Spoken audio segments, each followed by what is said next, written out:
warahmatullahi wabarakatuh. Selamat pagi, salam sejahtera bagi kita semua. Saya Anissa Amalia, dosen Prodi Analisis Kimia di Politeknik Kakak Bogor. Saya merupakan bagian dari tim teaching pada mata kuliah Kimia Analisis Organik. Pada kesempatan ini, saya akan menyampaikan mata kuliah Kimia Analisis Organik yang saya ampuh. Mata kuliah ini berfokus pada identifikasi senyawa organik melalui penetapan sifat fisik, konfirmasi gugus fungsional, dan karakterisasi secara khas. Dimulai dari teknik pemisahan organik dan diakhiri dengan elusidasi struktur. Mata kuliah ini terdiri dari 1 SKS teori dan 1 SKS praktik. Dan dalam video kali ini saya akan menampilkan pembelajaran teori pada mata kuliah Kimia Analisis Organik. Saya membuat video ini sebagai pernyataan diri dosen dalam unjuk kerja Tridharma Perguruan Tinggi atau PDD UKT-PT yang merupakan salah satu syarat dalam sertifikasi dosen gelombang 1 tahun 2025 Kemendikti-Saintek. Perkuliahan Kimia Analisis Organik dilakukan melalui metode DIA, yaitu Delivery, Interaction, and Assessment. Delivery dilakukan dengan melalui pendekatan kontekstual, sedangkan interaction dilakukan untuk membangun komunikasi terarah di antara mahasiswa dengan dosen dan mahasiswa dengan mahasiswa. Kemudian diakhiri dengan assessment untuk mengetahui sejauh mana mahasiswa dapat memahami materi yang telah disampaikan. Metode ini saya elaborasi dalam small group discussion, collaborative learning, contextual instruction, dan project-based learning. Adapun capaian pembelajaran pada mata kuliah Kimia Analisis Organik adalah mahasiswa mampu menentukan senyawa kimia organik berdasarkan dengan struktur kimia dan karakteristiknya melalui metode spektrofotometri UV-Vis, FTIR, HNMR, dan MS. Hal ini tentunya dapat dicapai melalui penjelasan lingkup kimia analisis organik, penerapan teknik pengolahan dan perolehan sampel senyawa murni, penentuan senyawa organik secara klasik, dan penginterpretasian spektrum UV-Vis, FTIR, HNMR, dan MS. Dalam menunjang pembelajaran ini digunakan berbagai referensi yang relevan dan terkini.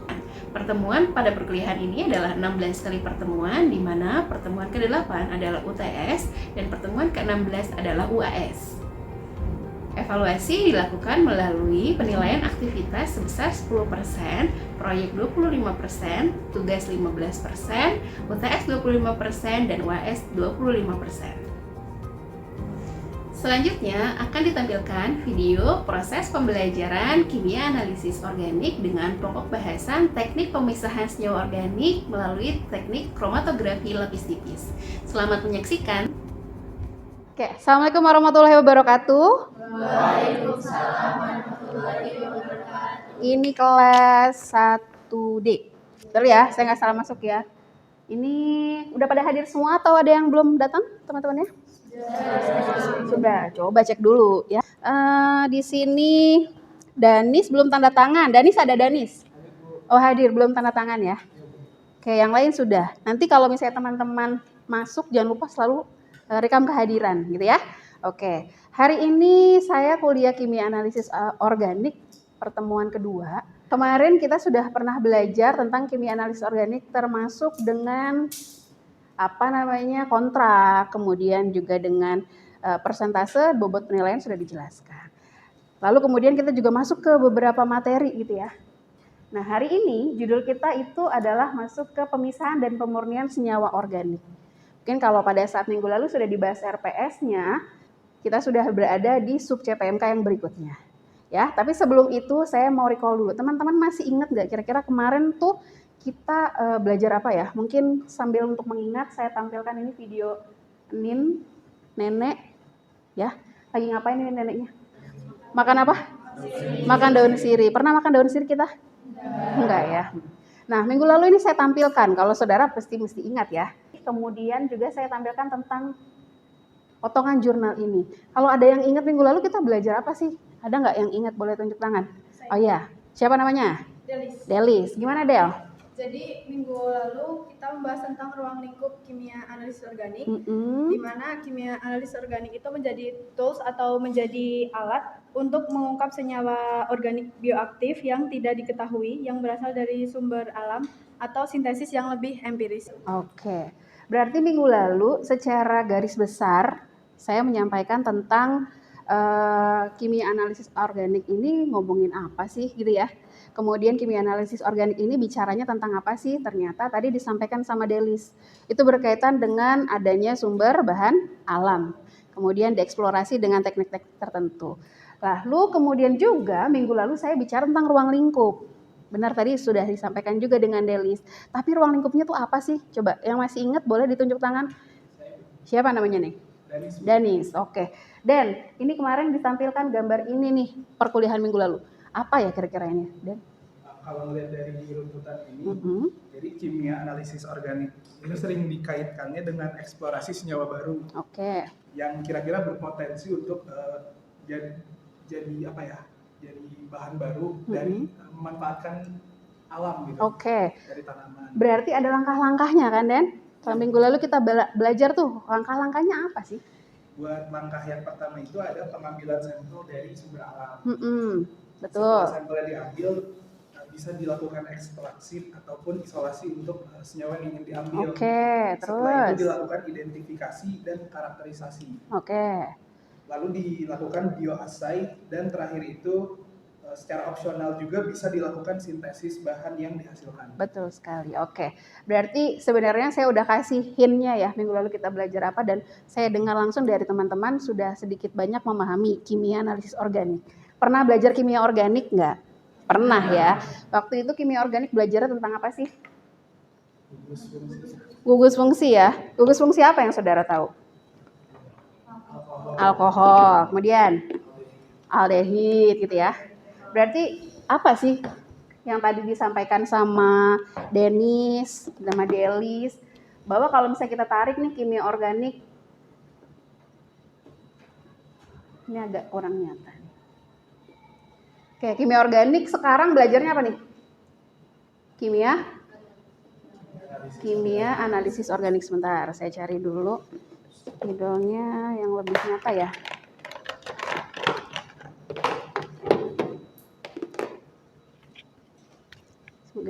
Oke, kimia analisis organik. Tadi disampaikan Delis itu bicaranya tentang bahan alam atau seputar senyawa yang baru. Ada yang pecinta alam nggak di sini? Tunjuk tangan. Surya, pencinta alam, ngapain kalau misalnya pergi ke gunung gitu, ngapain biasanya, Sur? Seorang kimia analis pergi ke gunung, kira-kira ngapain biasanya, Sur?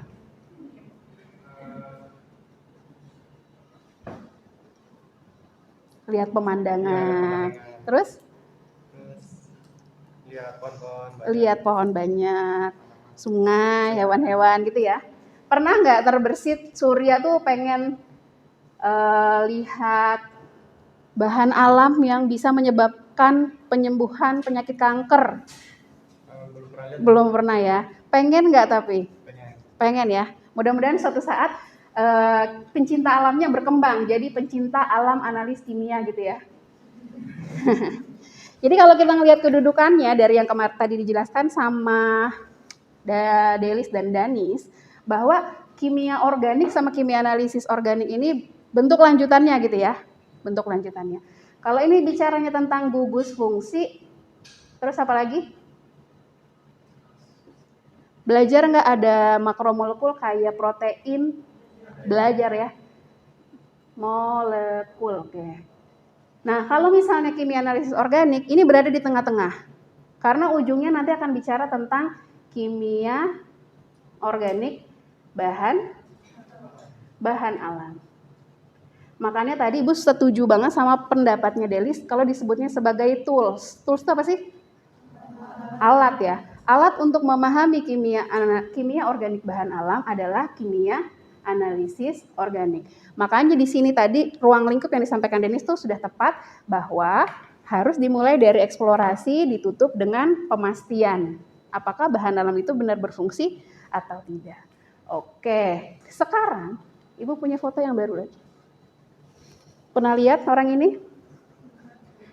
Nggak pernah ya? Barusan ya? Ya, barusan 5 menit yang lalu. Kira-kira dia siapa nih? Gak punya ide? Kalau Ibu kasih kata kunci, malaria, DBD, agak sedikit beda, tapi bisa jadi mirip. Penyebabnya siapa? Siapa nama nyamuknya? Nyamuk malaria. Nama penyakitnya malaria, nama nyamuknya nyamuk malaria ya. Anopheles betina. Nah, penyakit itu bersifat endemik dan epidemik. Apa tuh artinya endemik? Artinya terjadi terus-menerus. Apa itu artinya epidemik? Terjadinya secara mewabah gitu ya. Dan apa kaitannya Bu dia sama kimia analisis organik? Kira-kira apa nih? Nobel Prize in Medicine 2015. Jadi pada tahun 2015 dia mendapatkan Nobel dari segi kesehatan. Bersama dengan siapa? Bersama dengan Campbell dan Omura. Ya, dia menemukan obat yang disebut artemisinin. Ini adalah kuratif untuk penyakit malaria. Gitu ya. Apakah serta-merta ketika dia temukan seperti Surya nih naik ke gunung, besok ya Sur libur abis UTS ya. Pergi ke gunung, apakah Surya melihat tanaman langsung jadi artemisinin? Enggak mungkin. Kenapa Sur? Kenapa ya kira-kira? Saya tuh kalau nyari pohon terus saya langsung teliti, langsung besoknya saya publikasi sebagai obat, itu bisa apa enggak kira-kira? Bisa, karena belum dianalisis. Dianalisis. Nah, yang menarik adalah si Tuyoyo, namanya Tuyoyo ya.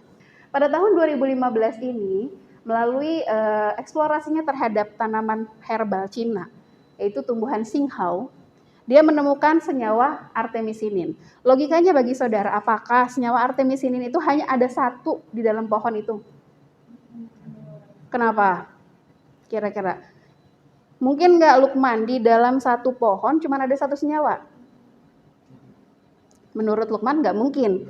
Nggak mungkin ya, karena bisa jadi ada asam amino, ada protein, dan teman-teman yang lainnya. Artinya apa? Dalam satu tumbuhan atau dalam suatu senyawaan bahan alam, setidaknya nih, ceritanya Ibu gambarkan dalam satu pohon ini aja, mungkin 3.000 senyawaan. Sedangkan yang diambil sama Tuyoyo cuma berapa? 1. Apa proses yang dilakukan oleh Tuyoyo kira-kira? Pemisahan. Itulah yang akan kita pelajari hari ini. Ini kuliah saudara di minggu lalu sudah saya sampaikan kan, ada proyek bahwa saudara nanti akan melakukan pemisahan terhadap senyawa yang saudara pilih sendiri. Ya, Ibu sudah bagi dan ini kayaknya duduknya sudah berkelompok, Ibu lihat. Seperti itu ya. Nah, sekarang kita lihat. Kalau misalnya saudara lihat, di sini ada suatu aparatus. Kayak apa ya kalau saudara tahu ini? Miripnya buret gitu ya. Buret. Tapi ini sebenarnya disebut sebagai kolom. Kolom. Saudara lihat ada komponen warna bahwa di sini ada merah, biru, oranye seperti itu ya. Artinya apa? Senyawa peralatan ini digunakan untuk memisahkan komponen warna. Sama halnya seperti yang dilakukan oleh Tuyoyo ketika dia ngambil ekstrak. Kemarin saudara praktek gitu ya. Memaserasi jahe. Saudara rendam di dalam etanol 3 hari. Kemudian saudara keringkan. Saudara dapat tuh ekstraknya. Apakah cuma ada satu senyawa di situ? Tidak. Maka saudara harus melakukan pemisahan. Nah, ini dia alat utama yang digunakan yaitu kromatografi kolom. Jadi senyawanya ibarat kata ini adalah kumpulan senyawa, maka dimasukkan ke dalam loading sampel hitam warnanya gitu ya. Lalu pada saat dia terpisah temurun berubah hitam itu ternyata tersusun dari merah, kuning dan biru. Terus kemudian turun lagi, kita pisahkan yang kuning dulu, kemudian kita pisahkan yang merah dulu, kemudian kita pisahkan yang biru dulu. Itu disebut dengan namanya fraksi. Gitu ya. Ini adalah fraksi-fraksi senyawa. Nah, kalau misalnya tadi di review disampaikan oleh Danis bahwa ada 5 tahapan untuk memahami KAO gitu ya. Kita sekarang berada di posisi nomor 2. Saudara sudah mengambil dari natural resources, kemudian saudara juga sudah melakukan ekstraksi, maka hari ini saudara melakukan isolasi atau pemisahan. Oke, apa yang diharapkan dari pembelajaran hari ini ya? Bahwa indikator bahwa saudara mampu belajar tentang pemisahan ini, yaitu teknik pemisahan KLT-nya saudara kuasai. Meliputi apa? Aplikasi KLT pada senyawa organiknya saudara tahu untuk apa, kemudian prinsipnya seperti apa, metodenya, sampai dengan perhitungan RF. Gitu ya. Nah, ketika saudara sudah menguasai indikator ini, artinya kompetensi yang diharapkan, saudara sudah kuasai 1 dari 3. Yaitu memahami teknik pemisahan dan pemurnian, kromatografi kolom, dan KLT. Gitu ya. Nanti yang 2 saudara support lagi, baru nanti saudara dinyatakan telah mampu menerapkan cara mendapatkan senyawaan murni dari suatu sampel bahan alam. Ready? Ready. Oke, apa yang akan kita bicarakan hari ini sebenarnya hanya terangkum dari 5 foto di depan ini. 5 apa 6 ini? 6 ya. Nih, 6 foto ini akan menjelaskan perkuliahan kita hari ini. Nah, kita lihat yang pertama. Saudara lihat ini gambar apa ini? Ini gambar suatu kertas gitu ya. Sepertinya kertas, Bu. Kemudian ada apa? Toples gitu ya. Toples bener. Jar. Apa lagi? Chamber. Chamber. Oke, udah mulai kata-kata keluar ya. Ada kata-kata chamber, berarti ini udah ada yang pernah baca nih sebelumnya semalam ya. Nah, itu disebut dengan nama thin layer kromatografi atau kromatografi lapis tipis. Ya, jadi yang warnanya putih tadi ini adalah kromatografi lapis tipis. Nah, apa sih gunanya kita pakai kromatografi lapis tipis? Katanya untuk separate organic compound atau untuk memisahkan senyawa kimia organik. Kemudian katanya yang kedua, to test purity. Untuk mengetes kemurnian. Berarti kerjaannya Yutu Yoyo ini banyak di sini nih. Dan banyak dan dilakukannya dari tahun 1970. Dia baru dapat Nobel tahun berapa? Perjalanannya dia berapa lama? 40-an tahun ya. Jadi saudara kalau Surya pergi ke gunung, jangan saudara langsung percaya ya. Ini tanaman bermanfaat sebagai anti kanker gitu. Itu belum tentu ya. Lalu kalau misalnya kita breakdown lagi, apa sih useful-nya, apa sih manfaatnya?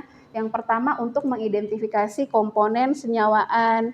Kemudian yang kedua untuk melihat reaksinya itu berlangsungnya sempurna atau menyisakan produk lain gitu ya. Kemudian untuk menganalisis purifikasi lalu juga kemurnian.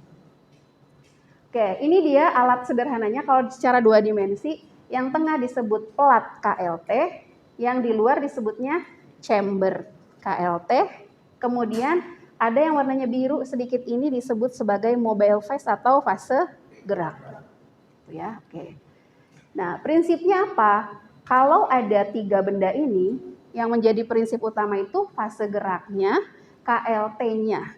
Ya, disebut dengan nama fase diam dan fase gerak. Jadi kalau misalnya saudara nih punya kemarin si kelompoknya siapa ya kemarin yang telepon ibu ya, Disa. Telepon menghubungi ibu ya, Disa ya. Disa Bu, saya buat kemarin dari kurkumin. Kurkumin itu apa sih Disa kemarin? Kunyit. Dia punya di sini ekstrak metanol. Jadi kunyit sudah direndam dengan metanol, dia punya segini.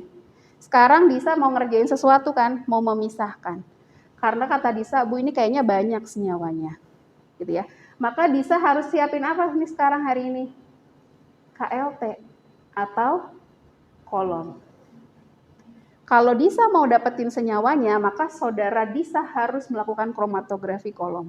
Bu, jadi fungsinya KLT bisa nggak dipakai untuk memisahkan? Sangat bisa, tapi itu pekerjaan yang cukup lama. Maka biasanya KLT itu supportnya itu untuk kromatografi kolom. Dalam hal apa? Memilih pelarut. Kalau pakai KLT memilih pelarut. Kemudian untuk apa? Cek kemurnian. Bu Anissa, kenapa sih perlu dipilih pelarutnya? Karena saudara mau misahin senyawa, bisa jadi senyawanya mirip. Contoh, Sevina temenan sama Devi ya, benar ya. Sevina dan Devi berteman, sifatnya sama. Kira-kira kalau ibu pisahin duduknya mau nggak?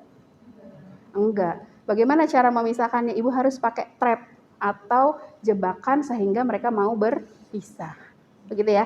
Itu gambaran kenyataannya saja. Oke, nah sama halnya dengan itu, berarti di dalam si jahenya, di dalam kurkuminnya Mbak Disa ini perlu dilakukan pemisahan, gitu ya. Harus gimana? Harus yang bisa memisahkan sifat-sifat yang mirip, senyawaan dengan sifat yang mirip. Oke, nah bagaimana sih prinsipnya? Ternyata untuk fase diam ini, dia akan menahan senyawaan untuk berada pada fase diam. Ya, berarti dia misalnya KLT-nya berdiri, si senyawaan itu harus diam di situ. Namun ada fase yang lain disebut dengan namanya fase gerak. Fase gerak tugasnya apa? Justru membawa dia. Jadi misalkan dia adalah satu senyawa, fase gerak harus mampu membawa dia keluar gitu ya, memisah dari teman-temannya. Jadi di situ kita sebut sebagai distribusi antara fase diam dan fase gerak. Ini adalah contoh senyawaan-senyawaan yang atau fase-fase gerak yang dapat digunakan, ada yang inorganik, ada yang organik, silika gel, kemudian keselgur, kemudian aluminium silikat, dan organik biasanya ada charcoal, activated charcoal, itu untuk fase diam. Untuk fase geraknya bisa petroleum ether, benzen, atau senyawa pelarut lain yang saudara rasa itu merupakan senyawa yang bisa memisahkan sampel yang mau saudara pisahkan. Oke. Nah, ini tekniknya. Yang pertama, saudara harus ngapain nih? Teknik yang pertama pada saat saudara mau memisahkan itu harus setting aparatus atau menyusun alat-alatnya. Dia ada di gambar A, B, C, dan D. Bu, itu kok chambernya beda sama yang tadi di depan, gitu ya. Biasanya chamber KLT itu khusus, ya, dia tebal kacanya juga sudah diperhatikan. Namun seringkali juga bisa menggunakan gelas kimia dengan penutup, seperti itu ya. Jadi saudara siapkan sampelnya ini, sampel ekstrak saudara, lalu saudara jenuhkan fase gerak. Namanya menjenuhkan itu adalah fase geraknya harus kita taruh di dalam chamber. Kalau Bu Anissa punya chamber, berarti di sini harus ada gabungan fase gerak. Bu Anissa tutup. Bu, kenapa harus dijenuhkan? Supaya dia bisa narik ke atas. Menarik sampelnya itu naik ke atas. Karena punyanya daya hisap. Seperti itu ya. Lalu plat KLT-nya diukur. Batas awalnya. Batas awal biasanya 1 cm, jangan sampai fase geraknya tercelup. Gitu ya. Setelah itu apa yang harus dilakukan? Spotting sampel. Spotting sampel ini bagaimana? Ditotolkanlah sampelnya itu pada titik awal yang saudara-saudara tentukan. Dan ini saudara harus ukur batas bawah, kemudian batas di antara sampelnya. Lalu apalagi yang dilakukan? Setelah spotting sampel, saudara masukkan plat yang sudah ditotolkan itu, masukkan ke dalam chamber. Nanti dia akan apa? Naik ke atas. Kemudian nanti akan terpisah. Seperti itu ya. Yang terakhir sekali, saudara harus melakukan apa ini sini? Menghitung RF. Kenapa? Karena sampelnya kan nanti misah-misah tuh. Misalkan Bu Anissa sudah punya plat KLT nih. Plat KLT. Kemudian noda Bu Anissa untuk sampel itu terpisah menjadi 3 nih. Terpisah menjadi 3. Berarti ini Bu Anissa tandakan sebagai A, ini B, dan ini adalah C. Nah, Bu Anissa harus menghitung nilai RF. Kenapa? Karena setiap sampel senyawa itu pasti punya identitas RF yang berbeda-beda.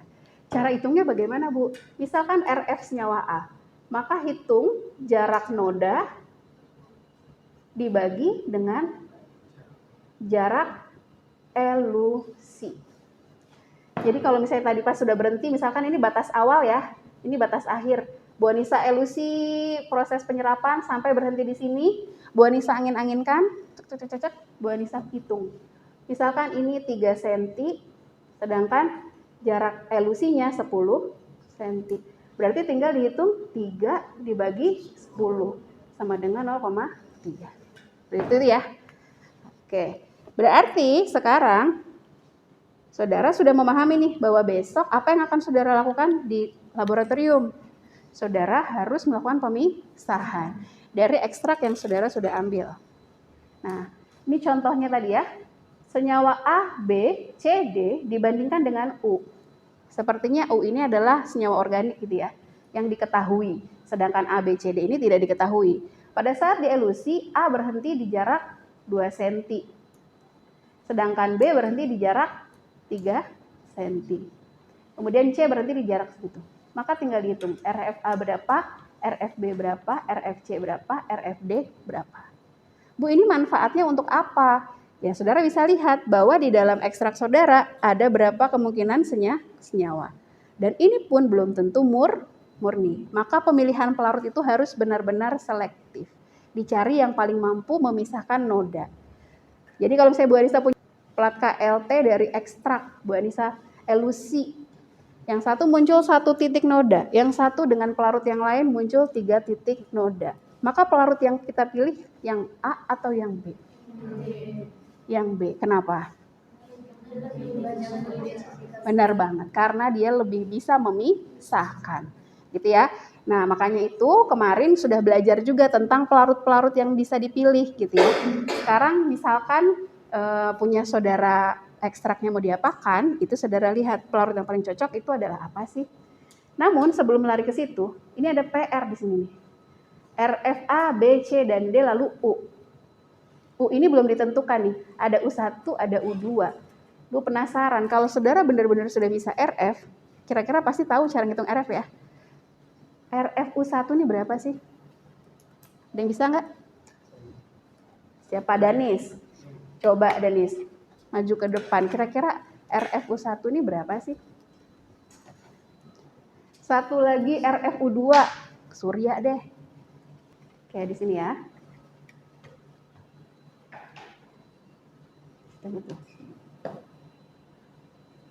RF U2 itu jarak nodanya berapa senti? 3 ya. RF1 0,8.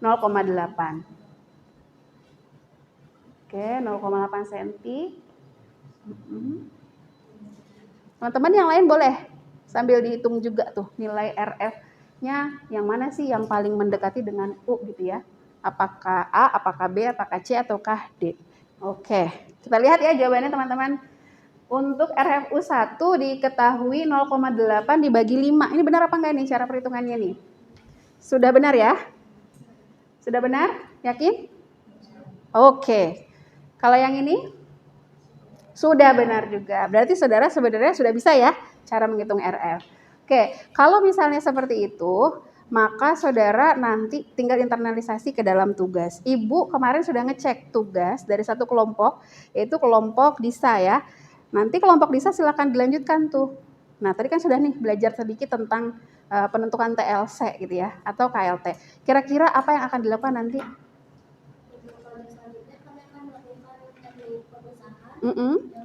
Teknik pemisahan. Pelarut yang sesuai. Yang pertama itu ada senyawa polar dengan menggunakan campuran etanol dan etil asetat. Yang kedua itu ada semipolar, senyawa semipolar dengan menggunakan pelarut etil asetat dan etanol dan juga heksana. Oke. Yang terakhir itu ada senyawa nonpolar dengan menggunakan etil asetat dan heksana. Oke, sip.